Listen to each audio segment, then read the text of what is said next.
Oh hey, I didn't see you there. You caught me trying to inject Valheim directly into my veins. I wasn't always like this. I began my journey here, dropped off in the Circle of Stones by this raven. It looks like I need to defeat several different bosses scattered across a randomly generated and massive world. Whoa, this boar wants to fight. Time to tenderize some pork. Great, raw meat, but I'm not Geralt of Rivia. I need to cook this stuff before I eat it. I guess that means I need to craft things. I wonder if I can chop down trees like in Minecraft. What?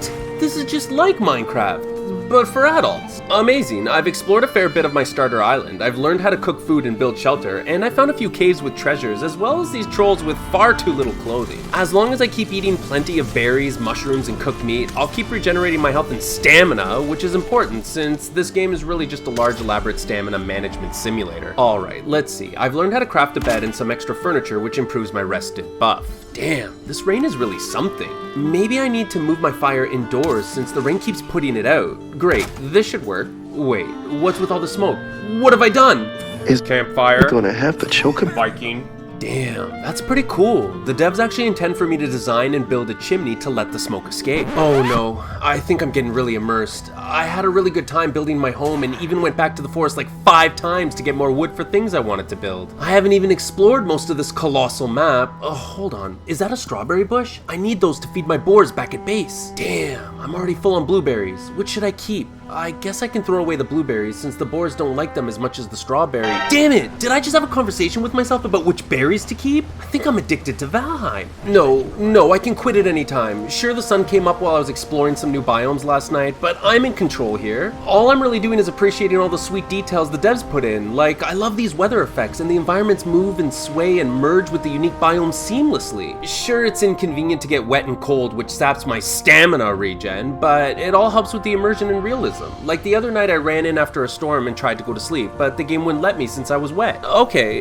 that makes sense. I wonder if I stand next to the fire if that'll help me dry off. Oh nice, they really did add a lot of care and immersive details. And I love the building system as well. Everything you build has structural integrity. Anything connected with the ground is blue, meaning it has maximum strength. But as you build farther up and out, the integrity changes from green to yellow to red. That means you'll need support beams to prop it up. And it's important to protect your house from the elements. Rain will visibly damage exposed parts of your building, but the repair tool is free and recycling objects returns all the materials used to build it as well. Wait, what was that noise? Are some mobs attacking my farm? Hey, shoo, you damn monsters, get off my lawn! Do you know how long I spent lining up my crops and building these fences? Damn, they destroyed my turnips. I was banking on a really good crop so that I could make some stew, which is way better than the stuff I was eating before. Wait, am I commenting on my farming prowess? What's wrong with me? I promised myself I wouldn't get addicted to Valheim. Damn this immersion, I can't keep using like this. Hold up, did my buddy just come online? Maybe this will look less like an addiction if I share the time with friends. This is great. He taught me how to make boats. I couldn't even conceive of how to make these until I crafted some bronze nails. Some things in this game are hidden behind key crafting items or resources, so be sure to collect and craft everything at least once to avoid missing something. And it's loads of fun to sail around with a buddy and explore new and dangerous lands. Some of these new biomes are insanely tough, and watching each other's back really helps since when you die, you drop a tombstone, which contains everything you were carrying, and you'll lose some of your precious XP as well. It can be extremely frustrating and time-consuming to travel all the way back to your death marker alone, since all your best gear and food might still be sitting on your dead body. But my buddy and I are pretty far into the game now. There's not much we can't handle. I think it's time to take on some of these late game biomes. They should be a piece of cake. Except when you disembark on an empty stomach.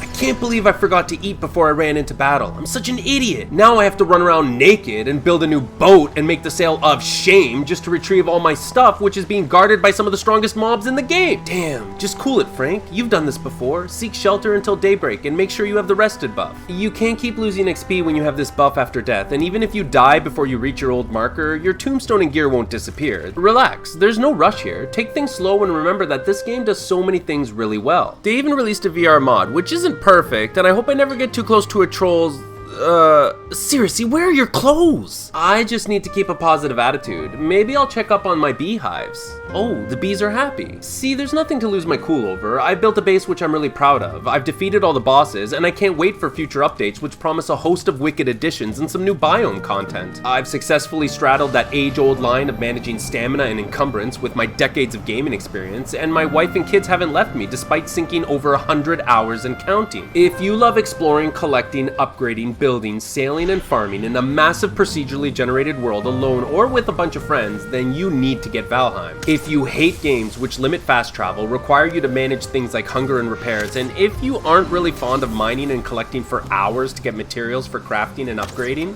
then you might not like what Valheim is offering. The game plays a lot like a sandbox. There's really no right way to play. You can focus on building a sweet dock or just smash your boat on shore and repair it for free. No big deal. Go out and hunt all the bosses or just keep building settlements and farms as you sail around with friends online. It's your choice. And remember, this was a quick and dirty review of Valheim. I've put together a few really short guide videos with tips for beginners and beyond. Check them out. It might make Odin happy.